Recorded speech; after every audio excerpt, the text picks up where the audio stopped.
Hi friends, நான் தான் உங்கள் ஜோதிடர் ஜெயக்குமார் பேசுகிறேன். இப்பொழுது மகர ராசியில் சுக்கிர பயிற்சி, அதாவது பிப்ரவரி மாதம் 2024 பிப்ரவரி 12ஆம் தேதி மகர ராசியில் சுக்கிரன், அதாவது தனுசு ராசியில் இருக்கிற சுக்கிர பகவான் மகர ராசியில் அதிகாலை 4:41 மணிக்கு மகர ராசிக்கு மாறுறாருங்க. குறிப்பாக நம்ம ஜோதிடத்தில் சுக்கிரன் அப்படிங்கிற காரகத்துவம் என்னன்னு பார்த்தீங்கன்னா, அழகு, உறவுகள், திருமணம், பாலியல், காதல் இதெல்லாமே மற்றும் கூட்டாண்மை இதெல்லாம் ஒட்டு மொத்தமாக நிர்வகிக்கிற கிரகமாக இந்த சுக்கிர பகவான் கருதப்படுது. இது தவிர ஒருவருடைய வாழ்க்கையில் எந்த ஒரு விஷயத்திலும் அவங்களுக்கு நல்லது நடக்கிறதா பொறுத்த வரைக்கும் பார்த்திங்கன்னா, எல்லா அம்சங்களிலும் இது முக்கியமான ஒரு பங்கு. அது சுக்கிர திசை அட்டகாசமாக இருக்குதுப்பா. அவனுக்கு எப்போ எங்கேயோ இருந்தான் தெருக்கோடியில், ஆனால் சுக்கிர திசை வந்தோன்னா கொடி சொன்ன ஆயிட்டான் அப்படிங்கிற மாதிரி ஒரு பாசிட்டிவ் அதிர்வலைகளை கொடுக்கக்கூடிய அமைப்பு இந்த சுக்கிர கிரகம் பொறுப்பு இருக்குதுங்க. குறிப்பாக இந்த ஒழுக்கமான ராசின்னு பார்த்திங்கன்னா மகரத்துக்கு மாறுவதனால சனியோட இணக்கம், அது சனிக்கு நட்பு தான். சுக்கிர பகவானை பொறுத்த வரைக்கும் சனியும் சுக்கிரனும் நட்பு உறவு. ஒருடைய வாழ்க்கையில் ஃபைனான்சியல் ஆகட்டும், பொருளாதார நிலைமைகள் ஆகட்டும், காதல் வாழ்க்கை, திருமணம் போன்ற அனைத்து படிநிலைகளுக்கும் சுக்கிரன் உதவுதுங்க. மகரத்துக்கு பார்த்தீங்கன்னா 5ஆம் இடம் சொன்னாதான் படைப்பாற்றல், பொழுதுபோக்கு மற்றும் குழந்தைகள், தொழில் வளர்ச்சி இதெல்லாமே சொல்லிட்டு போகலாம். இந்த காலகட்டம் அனைத்து ராசிக்காரர்களுக்கும், அதாவது மேஷம் முதல் மீனம் வரை இருக்கிற ராசிகளுக்கு எப்படிப்பட்ட அமைப்பு, இந்த சுக்கிர பயிற்சியினால் காதல் மற்றும் உறவுகளின் அடிப்படை எப்படி இருக்கும்? ஏன்னா ஒரு திருமண வாழ்க்கையில் நீண்ட காலமாக பிரச்சனை இருந்துச்சுன்னா சுக்கிரன் அதில் தலையிட்டு அது தீர்க்கப்படும் சில ராசிக்காரர்களை. இந்த பயிற்சி ஃபைனான்சியல் செக்டார் மற்றும் பிஸ்னஸ், ரிலேஷன்ஷிப், சமூகத்தில் அந்தஸ்து இதெல்லாம் கவனம் செலுத்துகின்ற ஒரு அமைப்பு அனைத்து ராசிக்காரர்களுக்கும் இந்த சுக்கிர பகவான் கொடுக்குறேன். இது தவிர நம்ம யோசித்த சில விஷயங்களில், சில இலக்குகளில் அதிகமாக கான்சன்ட்ரேட் பண்ணி செயல்பட வைக்கக்கூடிய ஒரு அமைப்பையும் இந்த சுக்கிர பகவான் தரும் அப்படிங்கிறதுல எந்த வித மாற்று கருத்தும் இல்லை. ஒரு சேமிப்பாகட்டும், ஒரு முதலீடுகளாகட்டும், எதிர்காலத்தை திட்டமிடுவதாகட்டும், எல்லாத்திலையுமே பார்த்திங்கன்னா அந்த சுக்கிர பகவான் முன்னின்று தன்னுடைய பணியை செஞ்சு கொடுத்துட்ருக்கிறாரு அப்படிங்கிறது எந்த வித மாற்று கருத்தும் இல்லைங்க. வாங்க இந்த ராசிக்காரர்களுக்கு இந்த சுக்கிர பயிற்சி எப்படி இருக்கும் அப்படிங்கிறத பற்றி ஒரு பொதுவான ஒரு ஜெனரல் பிடிஷன் பார்ப்போம். இந்த சுக்கிர பயிற்சி 2024 பிப்ரவரி மாதம் 12ஆம் தேதி மகர ராசிக்கு உள்ள நுழைகின்ற சுக்கிரனால ரிஷபம் ராசிக்காரர்களுக்கு எவ்வாறு எப்படிப்பட்ட தாக்கத்தை ஏற்படுத்த போகுது அப்படிங்கிறத தான் பார்க்க போகிறோம். ரிஷபம் ராசிக்காரர்களை பொறுத்த வரைக்கும் பார்த்திங்கன்னா, சுக்கிரன் அப்படிங்கிறவர் முதல் இடத்து, அதாவது ரிஷப ராசி அதிபதியே சுக்கிரன் தாங்க. முதல் மற்றும் 6ஆம் வீட்டிற்கு கடன், நோய், எதிரி, ஜாப் இதெல்லாமே சொல்லக்கூடிய 6ஆம் வீட்டிற்கு அதிபதி. இந்த பயிற்சி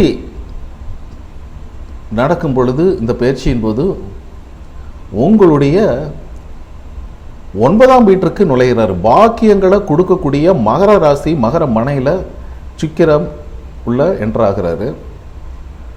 இந்த காலகட்டத்தை பொறுத்த வரைக்கும் பார்த்தீங்கன்னா, உங்களுக்கு ஒரு தொழில்முறை மற்றும் ஜாப், பொருளாதாரம், நிதி நிலைமைகள் இதெல்லாம் உங்களுக்கு இயல்பாகவே கிடைக்க வேண்டிய பாக்கியங்களை, கிடைக்க வேண்டிய சூழ்நிலைகளை அறிந்து அந்த நல்ல ஒரு வாய்ப்புகளை வழங்கக்கூடிய அமைப்பு இந்த உங்களுடைய ராசிநாதன் செயல்படுவார். அது 9ஆம் இடம். எந்த அளவுக்கு ஒரு ஒழுக்கமான கட்டமைப்போடு, நடவடிக்கைகளோடு, ஆன்மீகமான ஈடுபாட்டோடு செய்கின்ற அனைத்து காரியங்களுக்கும் உங்களுக்கு நல்ல நன்மைகளும் நல்ல ஒரு குட் வைப்ரேஷனும் கிடைக்குங்க. நீங்கள் சரியான ஒரு ஆற்றல் சிந்தனைகளோடு உங்களுடைய லட்சியத்தை நோக்கி அடியெடுத்து வைக்க போகிறீங்க. அந்த லட்சியம், அந்த இலக்குகள் உங்களுக்கு கன்சிஸ்டண்ட்டாக நீங்கள் செய்யும் பொழுது நல்ல ஒரு அங்கீகாரமும்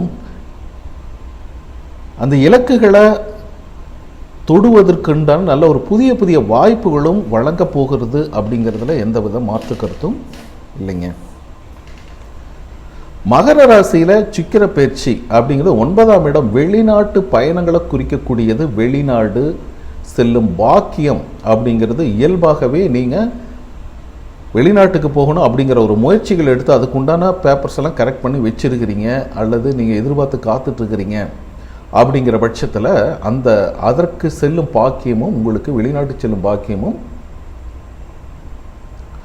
இதன் மூலமாக உங்களுடைய தனிப்பட்ட முறையில் உங்களுடைய செல்வாக்கு, புகழ், அங்கீகாரம், ஃபைனான்ஸ், தொழில் போன்ற வளர்ச்சிக்கு அதிகமான வாய்ப்புகளை கொடுக்க போகுது. குறிப்பாக பிஸ்னஸ் ஓரியண்டோடு பிஸ்னஸ் வணிகத்துறை இதெல்லாம் பார்த்தீங்கன்னா இந்த ராசிக்காரர்களுக்கு புதுசாக நீங்கள் ஒரு பிஸ்னஸ் ஸ்டார்ட் பண்ணுறதாக இருக்கட்டும், அல்லது ஏற்கனவே ஸ்டார்ட் பண்ண இந்த பிஸ்னஸில் புதிய முதலீடுகள் செலுத்துவதாக இருக்கட்டும், இது உங்களுக்கு நல்ல ஒரு சாதகமான ஒரு சாத்தியமான அமைப்பு, நல்ல ஒரு தொழில் வளர்ச்சிக்கு அதிகமான வாய்ப்புகள் உள்ளது. உங்களுடைய ஒழுக்கமான ஒரு அணுகுமுறை, அது பிஸ்னஸ் மேனேஜ்மெண்ட்னு சொல்லுவாங்க இல்லைங்களா, அந்த அணுகுமுறைகள் உங்களுடைய ஃபைனான்சியலை நல்ல க்ரோத் பண்ணக்கூடிய அமைப்பு சூப்பராக இருக்குது. நல்ல ஒரு ஸ்திரத்தன்மை, நீண்டகால ஒரு வளர்ச்சிக்கு அது உத்வேகம் கொடுக்குது அப்படின்னு சொல்லாங்க. இந்த பயிற்சியின் போது உங்களுடைய வாழ்க்கையில் ஏன்னா தொழில் வேலை அப்படிங்கிற சிந்தனைகள் அதிகமாக இருக்கும்போது உங்களுடைய உங்கள் பர்சனல் கட்டமைப்புள்ள ஒரு உறவுகள் சில சிக்கல்களை உருவாக்க வாய்ப்பு இருக்குது. சரிங்களா? நீங்கள் அதுக்கு அதாவது ஜோதிடமே ஒரு வருமுன் காக்கிறது ஒரு ப்ரிகாஷன். ஸோ அந்த மாதிரி இருக்கும் பொழுது நீங்கள் அதுக்கு தகுந்த மாதிரி நீங்கள் உங்களை சேஞ்ச் பண்ணிக்கொள்வது நல்லது. உங்களுடைய வாழ்க்கை துணை அதிகமாக வாக்குவாதங்கள் அப்படிங்கிறதெல்லாம், ஏன்னா அவங்களுக்கும் உங்களுக்கு நேரம் கொடுத்து அவங்களோட உரையாட டைம் கொடுக்கணும். சரிங்களா? உங்களுடைய குழந்தைகள் மற்றும் வாழ்க்கை துணை, குடும்பத்துக்கு பெரியவர்களாக இருந்தாலும், இல்லைன்னா தேவையில்லாத பிஸ்னஸ் பணம் வந்தால் உறவு போயிடுங்க, உறவு இருந்தால் பணம் வராது. ஏன்னா உறவுக்காகவே நம்ம இருக்கும் பொழுது பார்த்திங்கன்னா ஃபைனான்சியல் அப்படி கொஞ்சம் தேக்க நிலை வரும். ஃபைனான்ஸை பற்றி நினச்சிக்கிட்டு நம்ம ஓடிட்டே இருக்கும்போது உறவுகளை பார்க்க முடியாது. அதனால் உறவுகளுக்குள்ளே உங்களுக்கு வாக்குவாதங்கள் அதிகரிக்க வாய்ப்பு இருக்குங்க அப்படின்னு சொல்கிறது தான். உங்கள் ஆரோக்கியத்தை இந்த காலகட்டத்தில் சரியாக கவனிச்சிக்கிறது நல்லது, மிகவும் முக்கியம். இதுதான். சரிங்களா? ஏன்னா அலைச்சல் திருச்சல் இருக்கும், அலைச்சல் திருச்சல் இருந்தாலும் அதுக்குண்டான ஆதாயங்கள் என்பது சிறப்பாக இருக்குது. எதுக்கும் உங்களுடைய உடல் ஆரோக்கியத்தை ஒரு தடவை 2 தடவை செக் பண்ணிக்கிறது நல்லது. உடல்நலம் தொடர்பான பிரச்சனை, ப்ராப்ளம்ஸ், ஏதாவது வயிற்று சம்பந்தமான பிரச்சனைகள், கால் பாதங்க முட்டி இந்த மாதிரி ஒரு நியூரோச பிரச்சனை இதுக்கு வருவது வாய்ப்பு இருக்குது. ஸோ அப்படி வந்தால் உடனடியாக மருத்துவர் அணுகுவது நல்லது இந்த நேரத்தில். அதே மாதிரி ஒரு கண், காது, மூக்கு அப்படின்னு சொல்லுவாங்க இல்லைங்களா, இஎன்டி பிரச்சனை, அந்த சூழ்நிலைகளை நீங்கள் சின்னதாக எனக்கு கண்ணெல்லாம் கொஞ்சம் எரிச்சலாக இருக்குதுப்பா அப்படிங்கிற மாதிரி இருந்தாலும் உடனடியாக அது ஸ்பெஷலாக நீங்கள் கவனம் செலுத்துறது நல்லதுங்க. இது சுக்கிரன் மகர ராசியில் நுழையும் பொழுது 9ஆம் இடத்தில் ரிஷபராசிக்கு வருது. இந்த ரிஷபராசிக்கு இந்த சுக்கிரன் பல நன்மைகளை செய்ய காத்திருக்கிறாரு. இது பார்த்திங்கன்னா ஒரு பொதுவான ஒரு ஜென்ரல் ப்ரிடிக்ஷனாக நம்ம சொல்லியிருக்கோம். உங்களுடைய சுய ஜாதகத்தில் இருக்கிற கோள்களை, நிலைகள், தசாபுத்திகள் இதெல்லாம் வச்சு 100% ப்ரிடிக்ஷன் சொல்லலாம். இதற்காக என்கிட்ட ஒரு கன்சல்டேஷன் ஜாதகம் பார்த்துக்கணுன்னு நீங்கள் விருப்பப்பட்டீங்கன்னா ஸ்க்ரீனில் இருக்கிற என்னுடைய வாட்ஸ்அப் எனக்கு கான்டாக்ட் பண்ணுங்கள், மெசேஜ் பண்ணுங்கள். அதற்குரிய கட்டணங்கள் செலுத்தி பார்த்துக்கலாம் நீங்கள் விரும்பினால். சரிங்களா? ஓகே, பாய்.